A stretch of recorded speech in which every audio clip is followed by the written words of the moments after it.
Hello St James. I have my little furry friend here today as well. So he won't be able to stay the whole time because he wriggles. But you can say hello to him. There he is. All his manly glory. I'm just going to pop him down now. Okay. Right. Chapter 11. The Sleeping Beauty. 5 minutes later, I was lying on my bunk in my pyjamas. My father came in and lit the oil lamp hanging from the ceiling.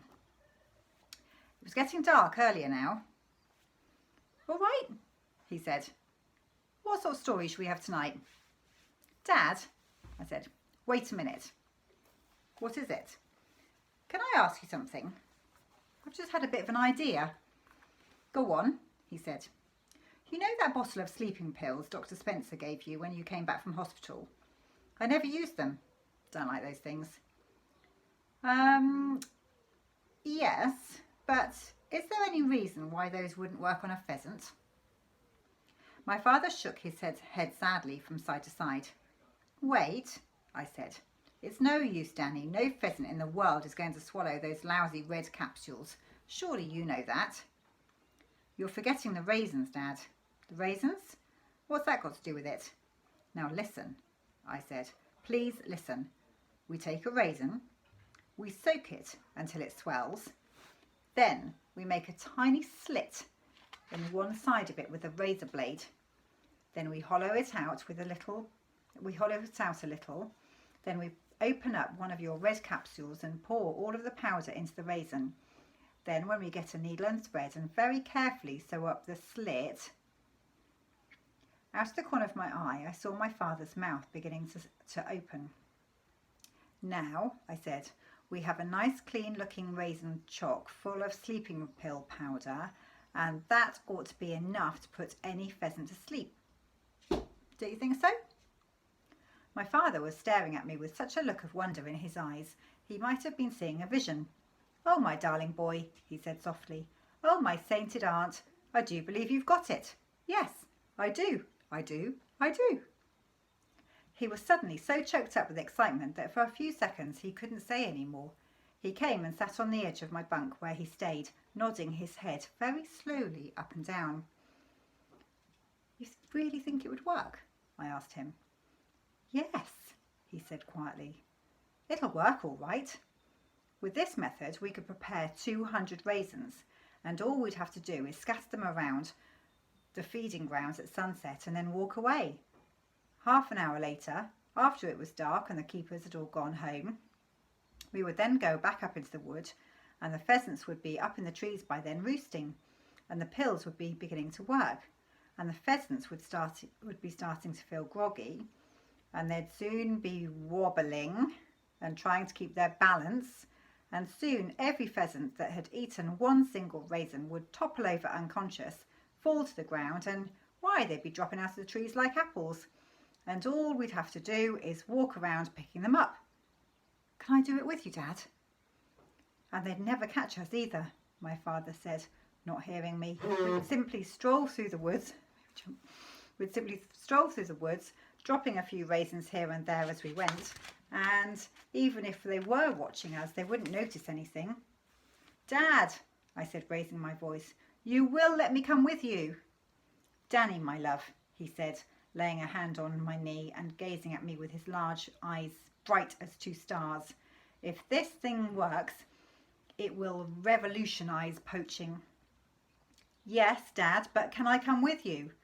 Come with me, he said, floating out of his dream at last. But my dear boy, of course you can come with me. It's your idea. You must be there to see it happening. Now then, he cried, bouncing off the bed. Where are those pills? The small red capsules were still in the small bottle that was standing beside the sink. It had been there ever since my father returned from hospital. He reached it and unscrewed the top and poured the capsules onto my blanket. Let's count them, he said. We counted them together. There were exactly 50. That's not enough, he said. We need 200 at least. Then he cried out, wait, hold on. There's no problem. He began carefully putting the capsules back in the bottle And as he did so, he said, all we've got to do, Danny, is divide the powder from one capsule amongst 4 raisins. In other words, quarter the dose. That way we would have enough to fill 200 raisins.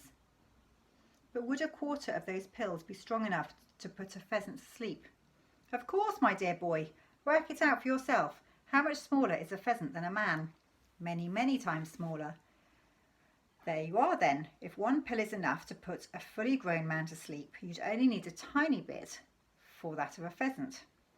What we're giving them will knock out the old pheasant for a loop. He won't know what's hit him. But Dad, 200 raisins aren't going to get you 200 pheasants. Why not? Because the greediest birds are surely going to gobble up about 10 raisins each.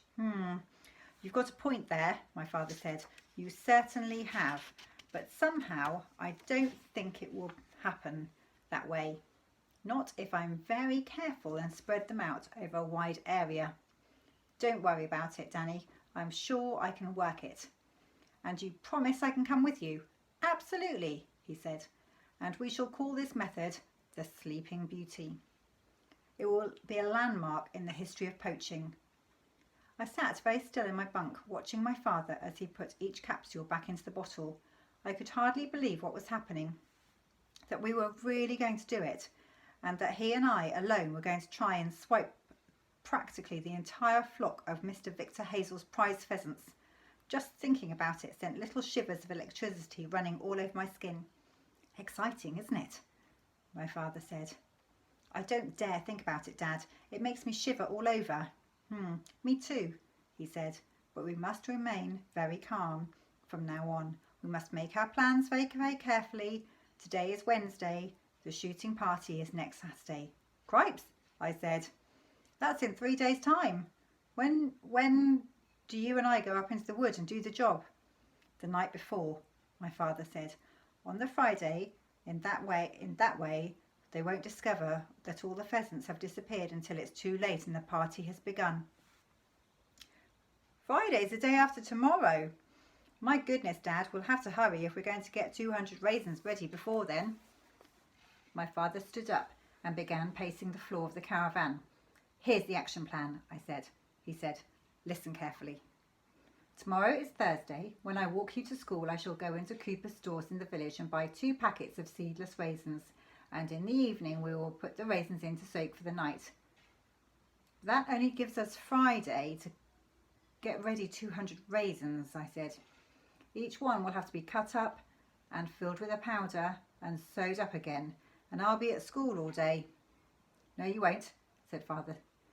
You'll be suffering from a very nasty cold on Friday, and I shall be forced to keep you home from school. Hooray! I said. We will not open the filling station at all on Friday, he said. Instead, we will shut ourselves in here and prepare the raisins. We'll easily get them done between us in 1 day, and that evening, off we'll go up the road towards the wood to do the job. Is that all clear? He was like a general announcing the plan of his battle to his staff. All clear, I said.